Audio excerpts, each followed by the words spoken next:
Hello, everybody. I'm Howie Hawkins. I was the Green Party and Socialist Party candidate for president in 2020.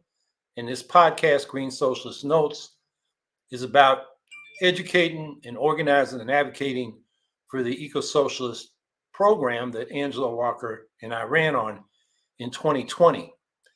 And here we are the weekend before the next, national election, the midterms. And we have a situation where the Republicans are conducting a full frontal assault on voting rights and honest elections. We're in a situation where 60% of American voters have a candidate on the ballot who is an election denier, perpetuates Trump's big lie that he only lost the election in 2020 because of fraud. There's been a lot of intimidation of voters and election workers. 1 in 6 election workers have reported violent threats.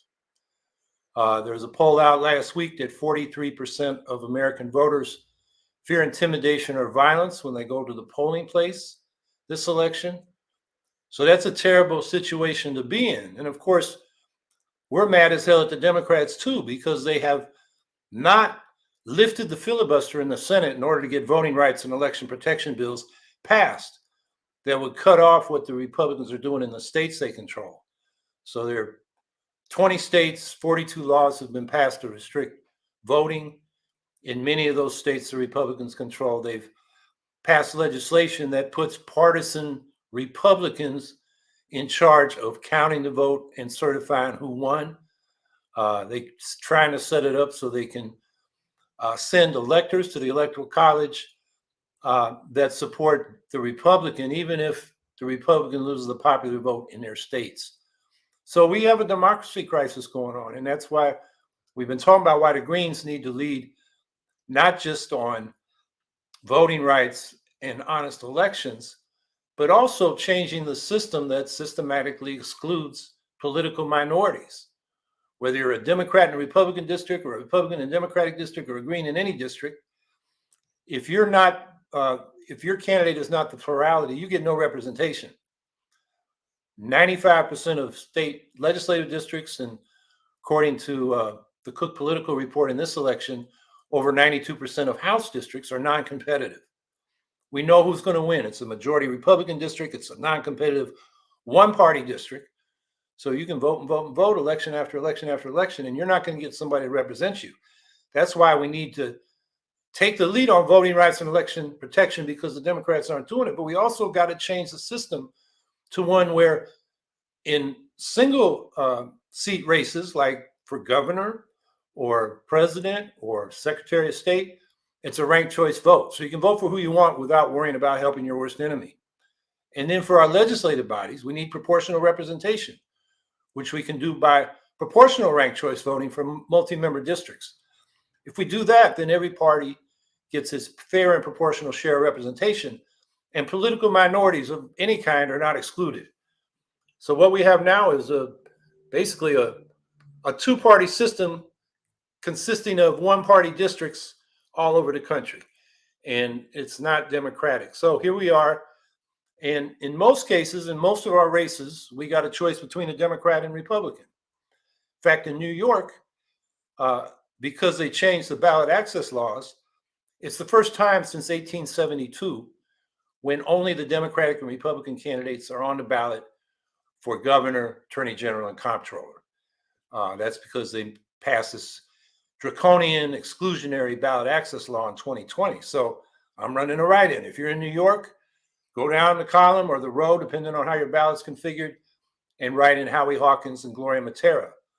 Your vote is your voice, and you want to be heard. If you settle for the lesser evil and you want single-payer health care, you're voting for a Democrat who's opposed to single-payer. You get lost in the sauce. They don't know you're for single-payer. You got to vote for what you want to be heard. So, and I think that's true wherever we got Greens on the ballot, but there are cases where it's just a Democrat and a Green. I usually write in a Green in those cases here in Syracuse, New York, where I'm at now. And I'm reluctantly voting for the Democrat, who's terrible. You know, his whole campaign is I'm a Iraq war veteran, I'm a reserve naval commander, and I'll get more police on the streets to fight crime. The problem is his opponent there was a Republican primary. He was the extreme Trumpist, MAGA candidate, and he's a threat to democracy. So I'm going to hold my nose and vote for the Democrat because there's no green campaigning in that race. And I'm sure many of you face the same dilemma. And that's a defensive vote. But the most important thing is we got to build the Greens as an alternative. So that's one point. The other thing I want to say before we go to our guest, Robin Harris, is that Coley Clark, who many of you probably know, passed away last night in Harlem. She was at the forefront of liberation movements for the last 60 years. She got started as the assistant to Medgar Evers in the Mississippi NAACP in 1959 until he was assassinated by the Ku Klux Klan in 1963. She moved over to the Student Nonviolent Coordinating Committee, or SNCC. She was a field secretary in Mississippi and eventually became SNCC's executive secretary. She was a key organizer in the Selma Voting Rights Campaign in 1965 that was instrumental in getting the Voting Rights Act passed in 1965. And ironically, that's been gutted and you're fighting to get it restored at this time, this many years later. After that, she went north to Chicago with Martin Luther King and the SCLC to bring the civil rights movement north to fight discrimination and poverty and economic justice for economic justice in the urban north. And that was a time when people like King were saying we got to move from civil rights to human rights, to a good job, housing, healthcare, education, and an income above poverty. And then she went to school, and for the last 4 decades, she's been a fixture in social and racial justice campaigns here in New York, in Albany, New York, where she was a professor at the State University in Albany, and then when she retired in Harlem. And I really got to know Coley in 2010, when she stepped up to run as a Green Party candidate for U.S. Senator against Chuck Schumer. And she ran again against Kirsten Gillibrand in 2012 as a Green Party candidate for U.S. Senate. But in 2010, at the state convention, Coley said she was going to run for U.S. Senate. And then she was pushing me to run for governor, as some other people were. And I've been reluctant because, I was a nobody. I had no name recognition statewide in the public or the media. And, Coley, the organizer that she was, said, we'll get your name out there. People will know who you are. And, I was reluctant because we had run more prominent people for governor in 2004 and 2002 and 2006 and failed to get enough votes to get a ballot line. But we won a ballot line in that election. No, thanks in no small part to Coley being on the ballot. And we had that ballot line until the Democrats passed the draconian ballot access law we're dealing with now, and we got knocked off in 2020. But Coley was part of our slate and part of the first candidates in the U.S. to call for a Green New Deal. And we have a flyer that the link to it should go up in the chat. And you'll see, she was there we had a slate of 6 candidates for statewide office that year. And so, it was a privilege to have worked with Coley, and I'm going to miss her deeply. And, I'm sure the obituaries and news will come out about her, but, I'm sorry I have to report this, but, everybody has to pass at some point, and we're glad Coley was here while we had her. So now let's bring in Robin Harris, because she's someone I know as a freedom fighter in the spirit of Coley Clark. She's been involved in a lot of things with the Green Party, and she's now running for the Florida State House of Representatives. And so, welcome, Robin. And you should know you're here by popular demand. A few weeks ago, people were in the chat saying, let's get Robin on. And so thank you for coming on. And, tell us about yourself and your campaign. Thank you for the invite. Very much. Thank you so much. And just a note on Kolia is that I met her a few years back at Left Forum in New York. It's very inspirational, and every workshop that she was part of, I made sure that I was part of too. I didn't even know that she was green then. I just knew that she was resilient, and she had some very interesting things to say about some of her advocacy and activism within the movement.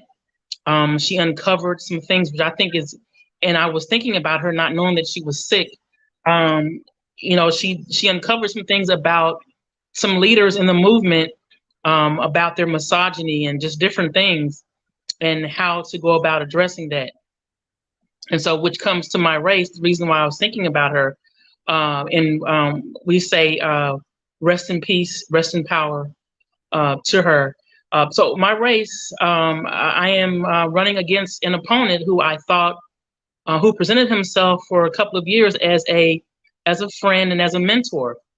And to kind of fast forward, he gave me a long conversation about how I should run for this particular race, and how I would do so well, and to be sure, and to kick the other opponents behind, so to speak. And so I was overjoyed. So, however, he was not in office at the time. He had already termed out. However, at the 12th hour during primaries, he jumps back in the race.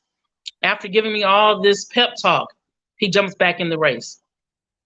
And so, I mean, misogyny, I mean, just a whole bunch of things, concerning that. And so the first debate that I saw him, he drops his head, and he apologizes to me. And I'm like, well, I know you're not sorry. And I said, but I showed him the remarks that he made in a chat, in a conversation with me. I said, so the same thing that you told me to do to this person, I plan to do to you. So here we are. We're 3 or 4 days away, and it's intense. And so I'm running for this race for so many reasons. Some of you may know that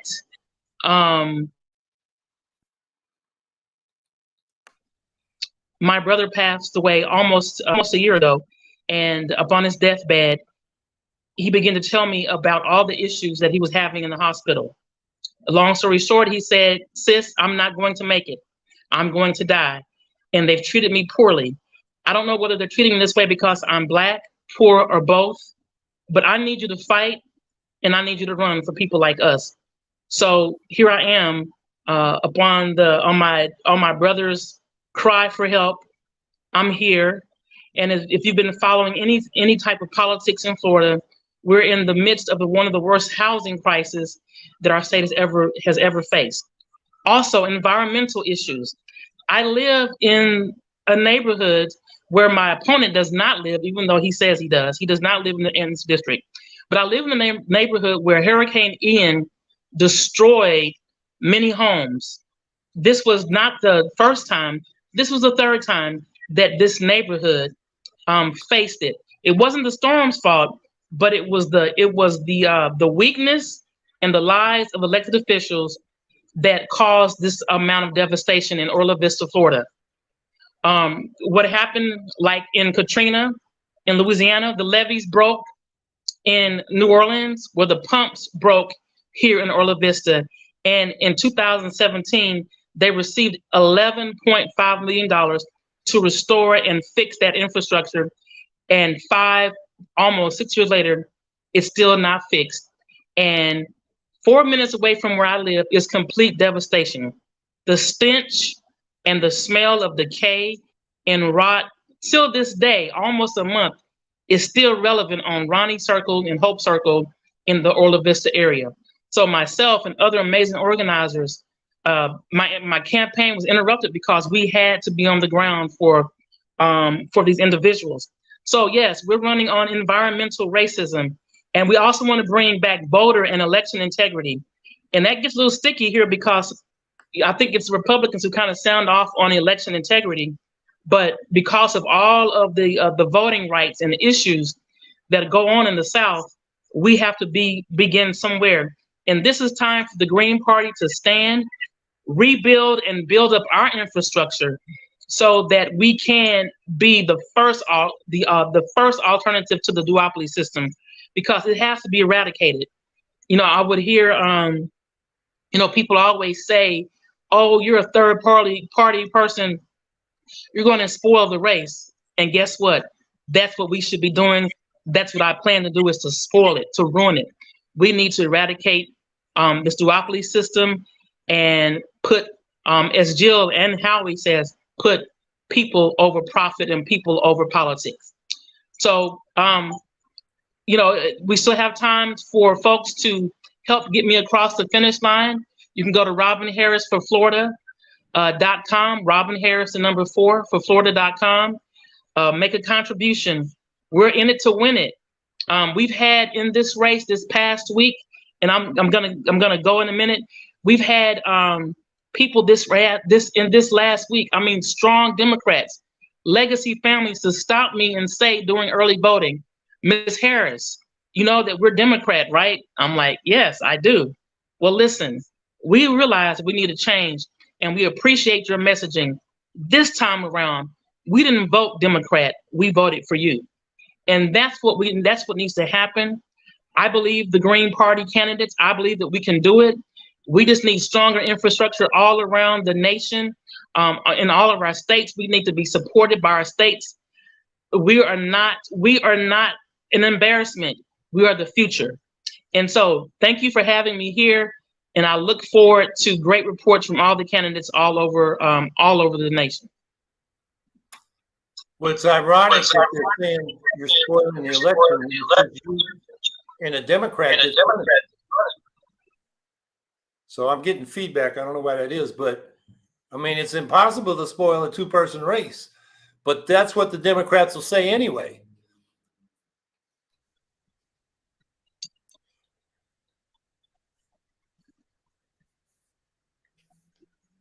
So here's a question, from Eric Gray. Hey, Robin, any advice for a fellow Floridian like myself who lives in Fort Myers in terms of running for office, public policy, etc.?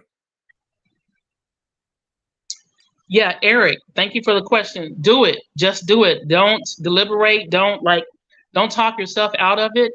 The first time I ran, I had no clue as to what I was doing. I still don't. But we know people. We know what we need. Amplify your voice.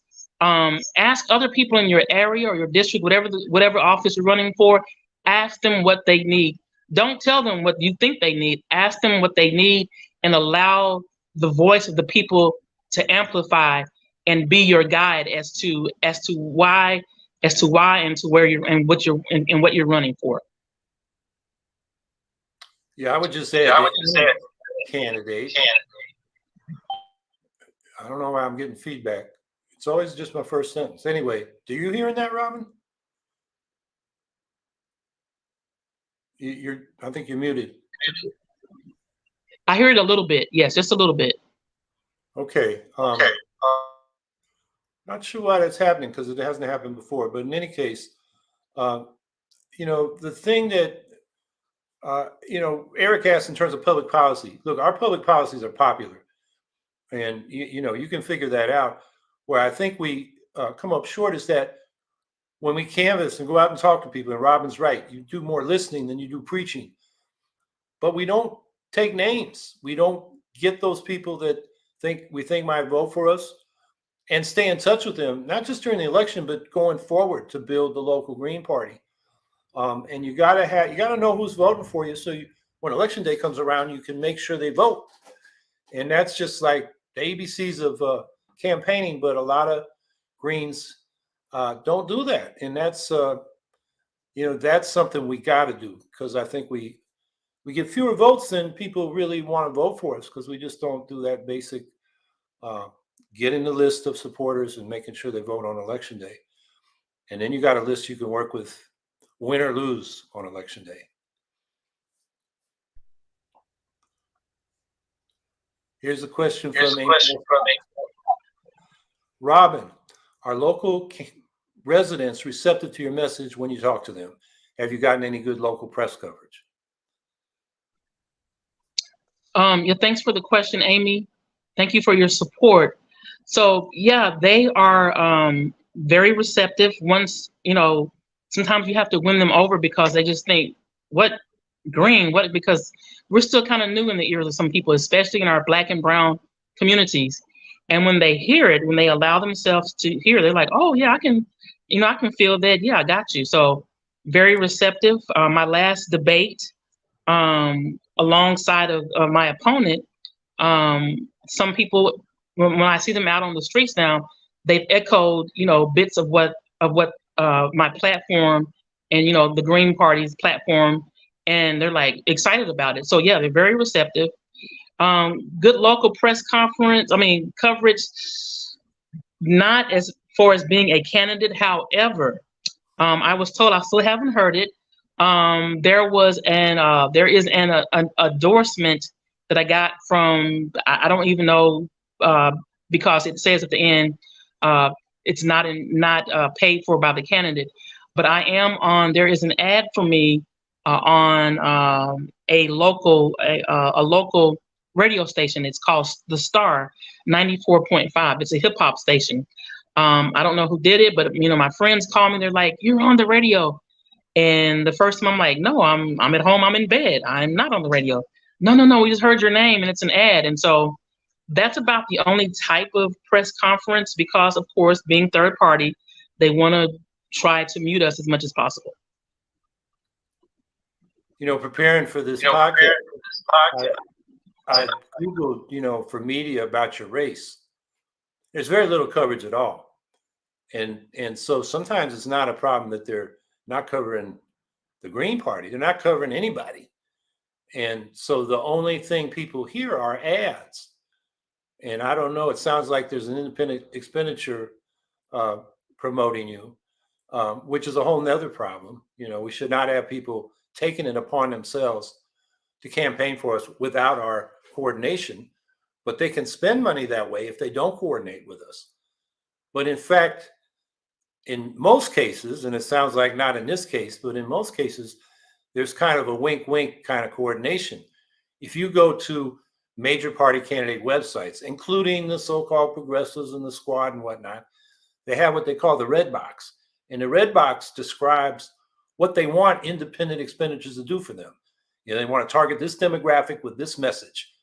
So it's like put there, and everybody knows the red box is for the independent expenditures, the dark money, the 501c4s and the super PACs, which is a whole problem with, how we're not allowed to communicate with voters because our media is so emaciated. And that's a whole nother question. How do we promote independent media, which I think requires public subsidies and boards that are picked like we pick juries, by lot. So they represent the community, and then they can allocate subsidies to local media in particular to do reporting and investigative reporting. Because right now our local media, to the extent it's there, is owned by national conglomerates. So about 5 media companies control it all, and they don't cover the local news. So people, the only thing they hear are these negative ads where candidates attack each other, which isn't informative at all. So, I guess what I'm saying is, don't feel bad if you weren't covered, Robin, because it looks like they weren't covering your race at all. Yeah, no, it was expected. Anything that happens, I'm always shocked about it. So those endorsements, but like you said, it's probably some type of expenditure and I think, like you said, I'd like to know more about, because there were some endorsements that I didn't know that I was being looked at to be endorsed, but I somehow got endorsed. But more recently, I have been endorsed by, which they just left from canvassing for me, Young Democrat Socialist, USF. I think that campus. I get the UCF and the USF campus. Forgive me, guys, if you're watching. But yeah, that college campus, and also our Orlando Democratic Socialist parties have been very very resilient in helping and trying to help and support the campaign. That's good. That's a good sign. Because, you know, Democratic Socialists of America, DSA, has really grown a lot since that first Sanders campaign in 2016. And their policy at the national level and their leadership at the national level has been oriented to the Democratic Party. But I know at the local level, not a lot of people go along. I was on a DSA question and answer session here in New York with DSA members that didn't want to go along with the Democratic Party. So I'm glad to hear they're supporting you, Robin. Yes. Yeah, they've been, the college campuses are, I don't know sometimes who's more excited, them or me, because I'm kind of tired by the end of the day, but they have a lot of excitement.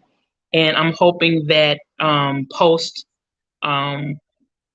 election that we can build solidarity and kind of help construct and build some type of infrastructure here in Orange County.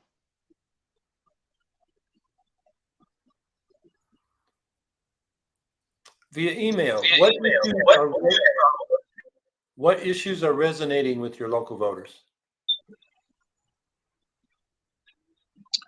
I think right now, because of the hurricane, because it's happened again, I think that, and we've been doing disaster relief work with mutual aid for years. We didn't just start, but I think that the mistake that current elected officials have made is their photo ops when the residents are being very vocal about, you have not been here and you weren't here. So I think the disaster relief work is standing out, and they recognize us. They recognize us as being the person. Oh, is that you on the sign? And sometimes I want to say no, but yeah. So I think working and understanding that, and making environmental discussions more understandable, because sometimes people just think you're talking about trees, but when they understand it as a level of this, you're being harmed because your infrastructures aren't as nice as on the other side of town, and this is climate, this is environmental, it's an intersectional issue. So I think those things are beginning to resonate with them, and of course right about now, the big things too are the reproductive discussions, and housing. So, and we've been fighting as an activist alongside other activists and organizations. We've been fighting housing crisis, before COVID, for years, and now it's the ugliness of what has not happened is now being revealed on a stronger level. So I think those 3 to 4 items are really resonating with our voters.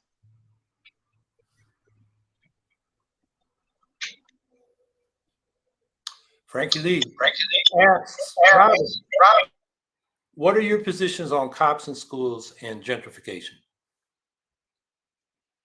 Yeah, well, cops should not be in school, and I understand that. I understand that since I went to school, things have changed, but I don't think, because cops don't often have the temperance. I was just having a conversation with someone. I think that our neighborhoods, I think we should be building templates for community-led policing, and that simply means that people like myself, other elders, that we should be policing our neighborhoods, maybe even on a political level, but we should definitely be in charge and invite the cops in when they're called. But unless we call you, please don't show up. And if you do show up, please show up to protect and serve. And the reason why I have to state that is because I talked during my campaign. I talked to a young Black guy, and he said, well, and he's a former felon. He says to me, I think that I like to see the cops present because of this. He said that his mom's house had been broken into several times, and it takes the police 3 to 4 hours to come because it's a predominantly Black area. So he says we need public safety when we ask for it and when we call. So that guides my conversation around policing. So I don't think they should be present without being community led.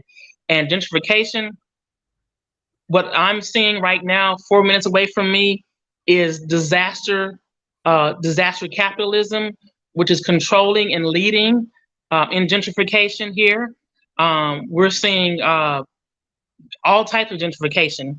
And what makes it worse here is because for the past 5 years, I've heard elected officials say, oh, that's not gentrification. We're improvement. This is called neighborhood improvement. They've denied it. But some of the residents in Orla Vista who've lost their homes or who are losing their homes, developers on day one were already cascading and being vulture-like to take their homes over. So yes, this was, if you've ever read the book called The Shock Doctrine, this is a classic. This is what's happening in Orla Vista right now is a page out of the book of The Shock Doctrine. Developers have PREY and PRAYED for this moment to happen. So yes, gentrification is real, unfortunately. Yeah, let's for those that aren't familiar with the shock doctrine, it's a book by Naomi Klein.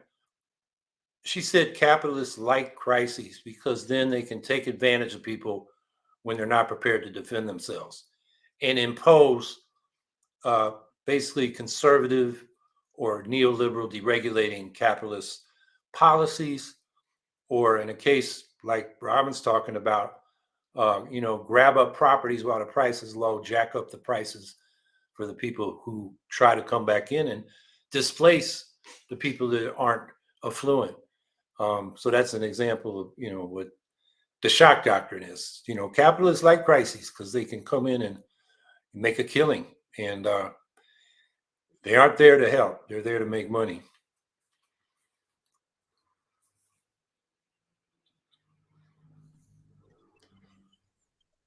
So this is a question via email. Has the hurricane opened up opportunities to talk about not only broader climate issues, but also things like environmental racism and classism that may not have been accessible pre-Ian? That's the hurricane. Yeah, that's a good question. And so myself and other organizers, we're planning to try to help the residents with allowing them to lead the conversation, but giving them context, because they don't giving them context because in some way they don't know what happened. They're like, what the hell? Then they're angry, and they should be. So, and they need to keep that. They need to keep that that emotional level. So yeah, we've been having conversation on this is what this is called, because some people aren't familiar with what is climate, what are climate issues, what is environmental racism. Now that they're living it, and we're like saying these words, they're like, oh yeah, this sure is, because on the other side of town, they look pretty good, or they didn't get destroyed at all. They're by a lake, and their homes are still intact. So yes, this has opened up doors to talk about racism, all the isms, all of the isms on so many levels. And I think that we have to keep that before them, because now what we've tried to do is we've been working disaster, and now we're trying to move those residents who can. We're trying to move them towards advocacy and still allowing them to maintain their dignity and to move into leading themselves to their own liberation. And versus being told, the county commissioner is telling some of them, oh, your house is garbage, just move. And that may or may not be true, but that should not decision should not be up to them. Of course, they're saying that so that they can take it over. But yeah, that's a wonderful question, and we are allowing the residents to talk to us so that we can help with the context to lead them toward advocacy, to do whatever it's going to take to pull them out of this.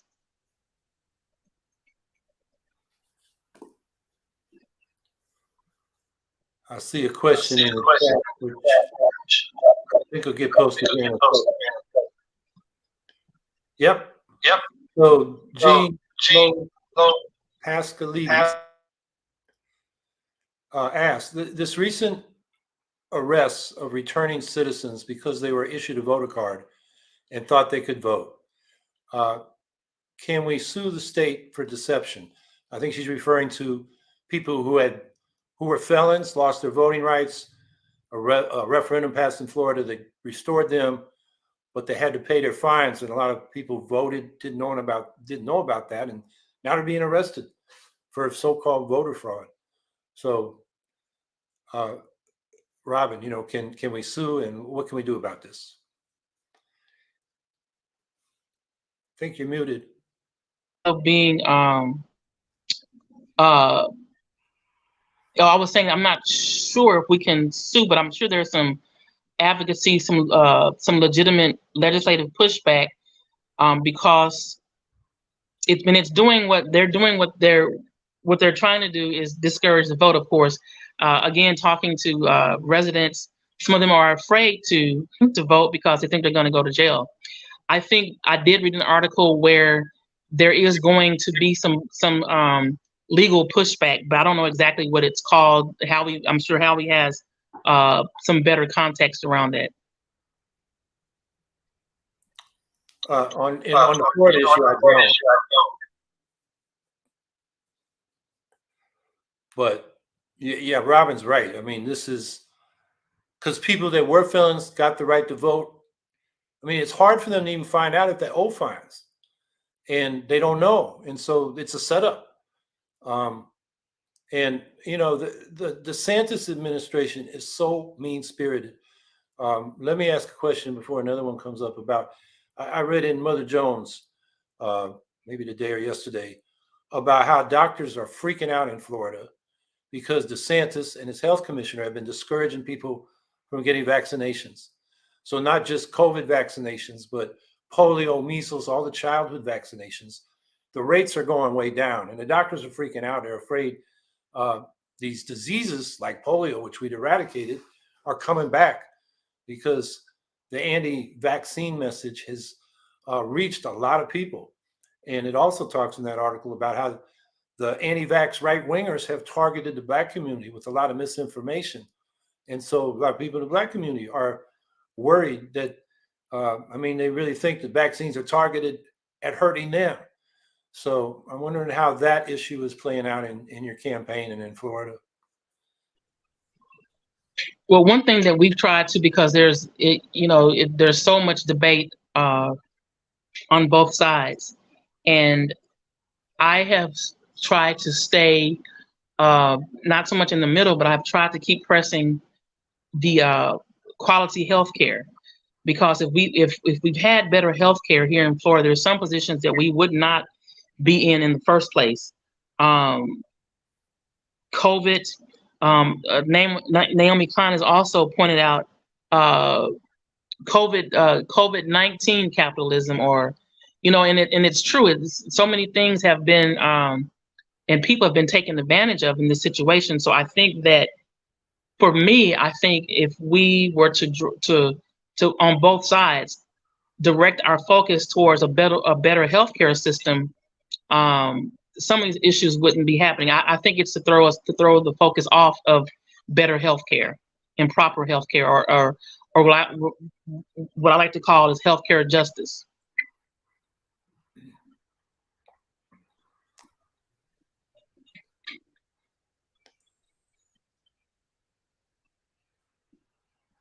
Oh, there you are.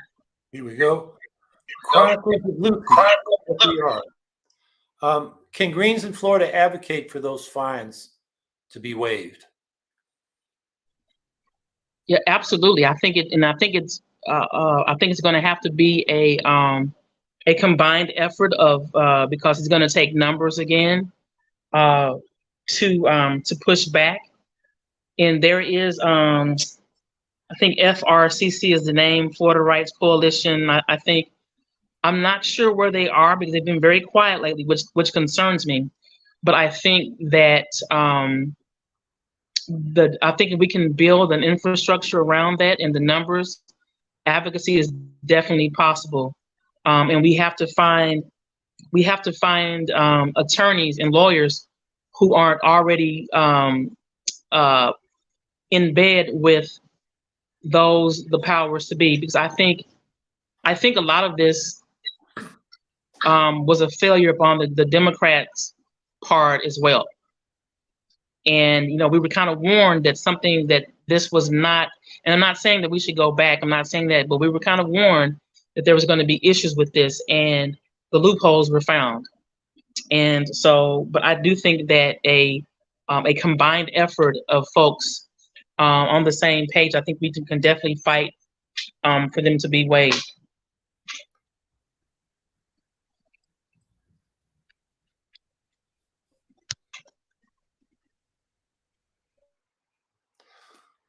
Eric Gray asks, hey, Robin, what is your approach when talking to the majority of conservative voting base here in Florida?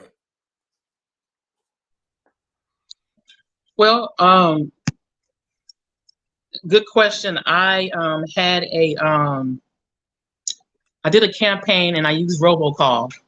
And what I forgot to do was to assign the number somewhere else. So everybody started calling me back that the robocall thingy called. And so one person called and she was like, when I said my name, she was like, "Are you a effing Democrat?" And I was like, no, I'm not. I'm a effing green, if that makes you feel any better. And she was like, "Oh, okay, let's talk." So what we talked about were how to treat people. Still, I use the same message, putting and placing people over politics and money.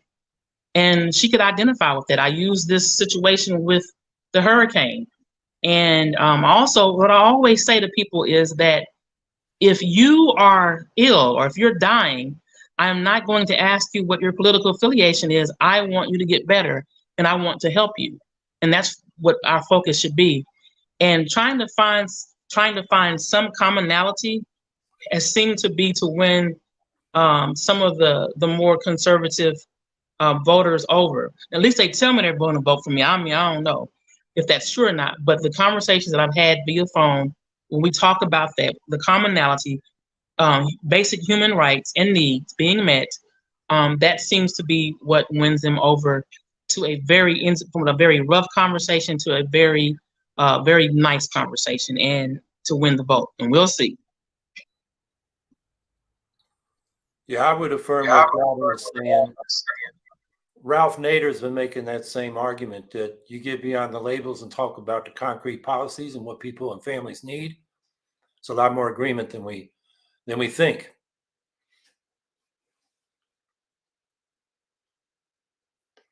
Via email, in a two-way race, do you think you will get a sizable portion of Republican votes, or do you think they will align more with the Democrats? Is that for me or Howie?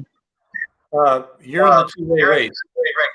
I'm in a four-way race, even though two of us Okay. are right in. That's a good question. I really don't know. The last month I've really tried to focus on the Gen Zers, those who are like, they haven't voted a lot.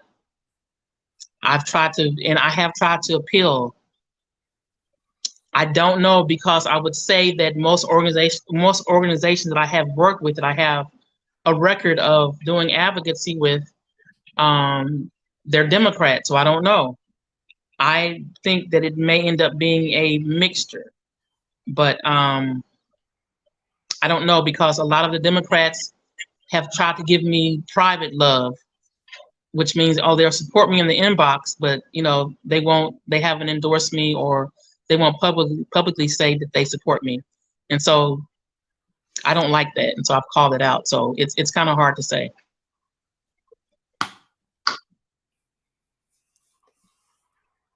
Chris Blankenhorn, are the Gen Zers receptive to your campaign?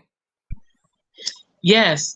Before I knew what they were, I was at an event, and two young people walked up to me and they said that they thought that my race was lit, and I'm, well, is that good? And they were like, yeah, that's good. So yeah, they seem to be receptive. What I'm feeling, and they didn't say this, but I'm feeling and hoping that if they have strong Democratic or Republican parents, that they still are allowed to make their own political choices.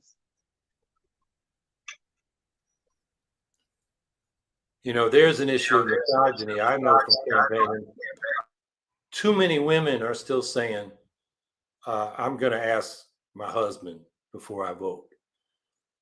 Although there's some men that say, I'm going to talk to my wife.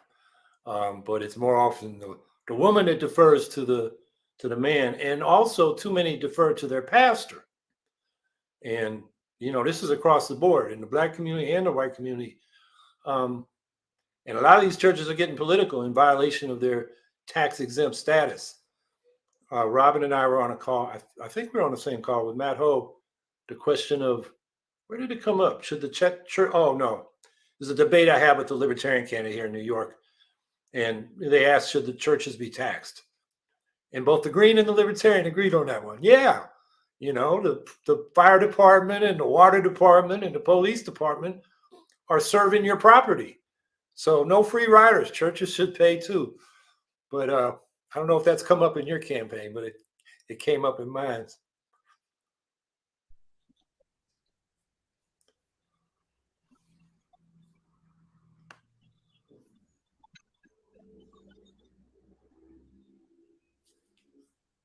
So. Oh, and I guess to answer that question, as Gen Zers, I would think that the folks that just left the house, I wish I could have brought them on. I would think that they were Gen Zers. I think they're freshmen. So I don't know the age breakdown, but they have a lot more energy than I do. So I think they are Gen Zers.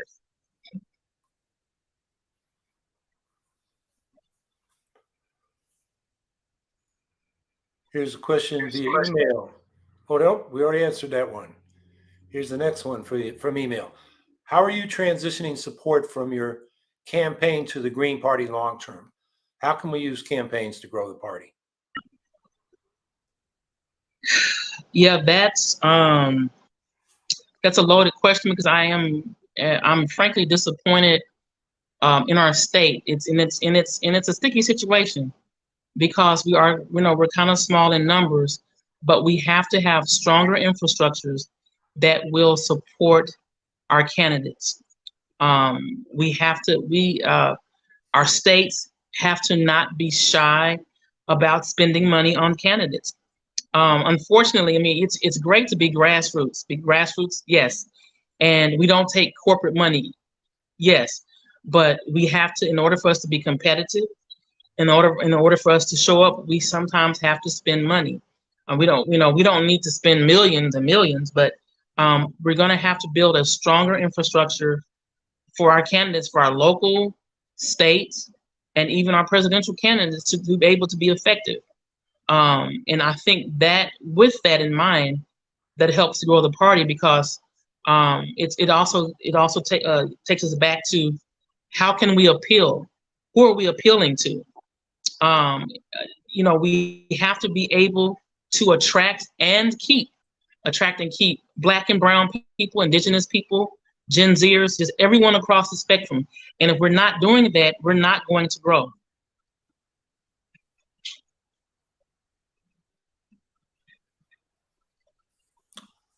Yeah, I would just add, going back to, when we gather names in a campaign, those people should be communicated on a regular basis from the party organization.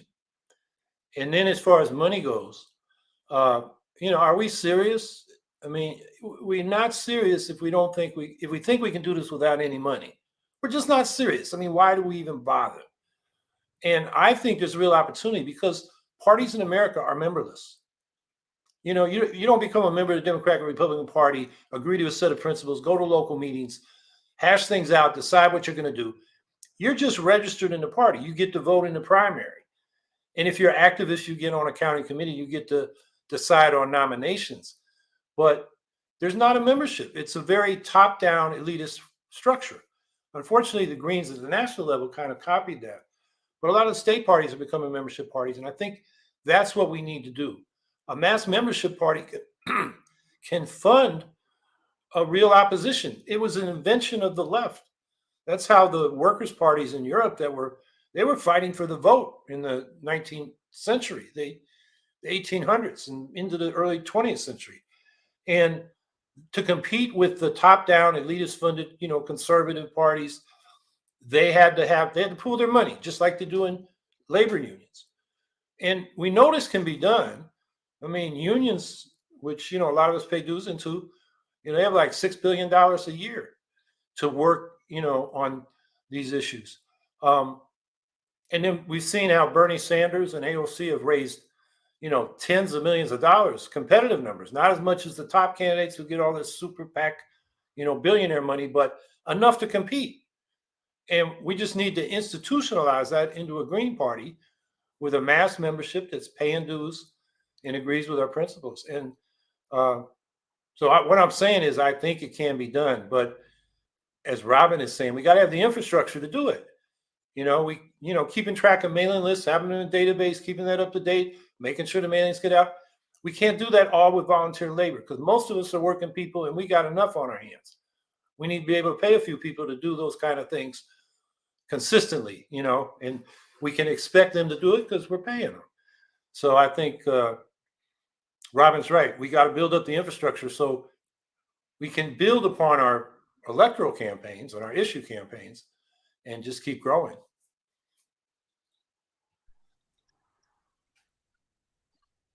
Yeah, there's nothing really to add except for, as I told some of the college campus on the young the young DSAs, is that I think that I would like to keep working with them, because I think, the Green Party, we're still in some of our areas, our states, our counties, our cities, we're kind of small. And so we're going to have to develop teamwork and in order to build it, because folks, they think that you say DSA, and then some of them are Democrats, a lot of them aren't. And so, but we're gonna have to team up to build infrastructure and give folks, keep giving people other options versus the Republicans and Democratic Party to vote for.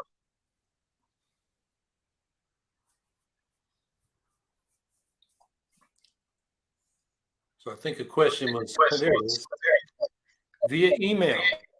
If elected, what would your top priorities be if elected?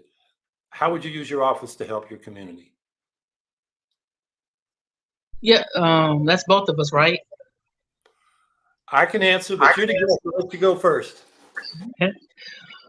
Okay, yeah. So Orange County, we're in a, who isn't though, probably right about now, we're in a housing crisis. Rent stabilization was on the ballot. They tried to snatch it off at the last minute. It didn't work. So it's still on the ballot. So, and that's not a sure fixture, but I think what I would like to do is to get people housed. And again, that's intersectional, because if we get them housed, then people can be healed emotionally. They can be healed physically, medically. So we got to get people housed, because people are literally dying in the streets here.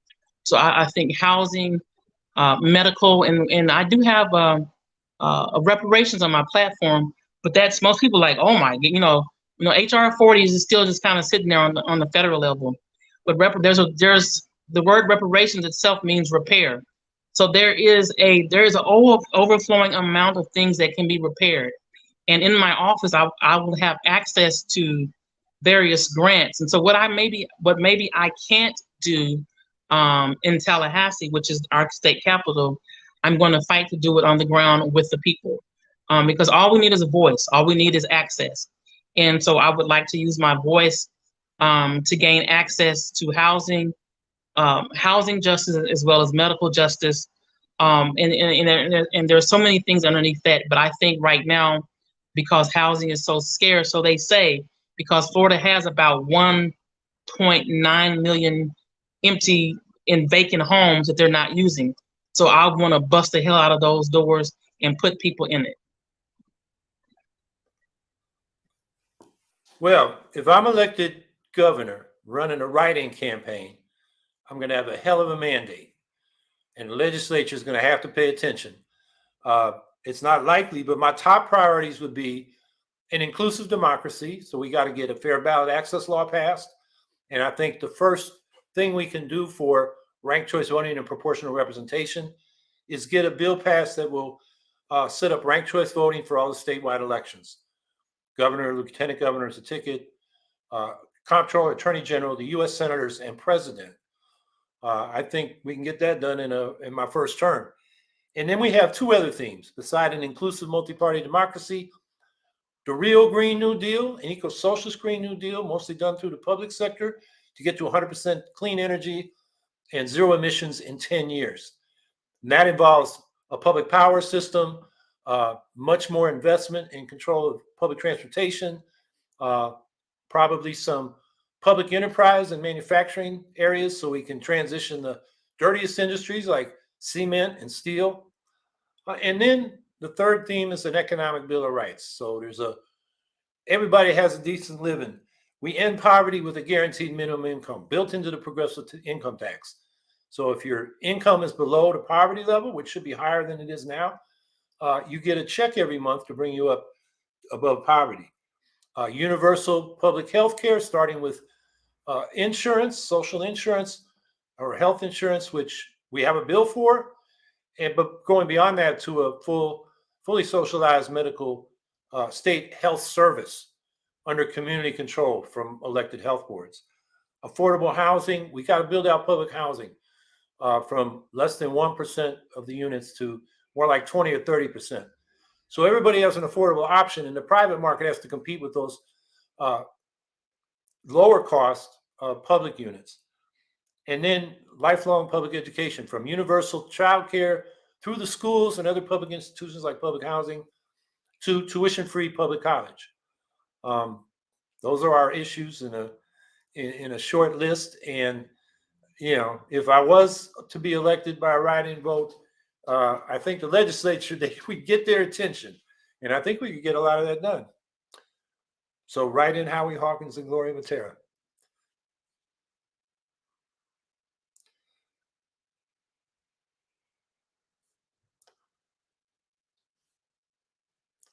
So we're coming up on 4 o'clock, and if Chris doesn't put more questions up, he's putting Robin's title up. So Robin, before we go, is there anything more you'd like to say or any words in conclusion?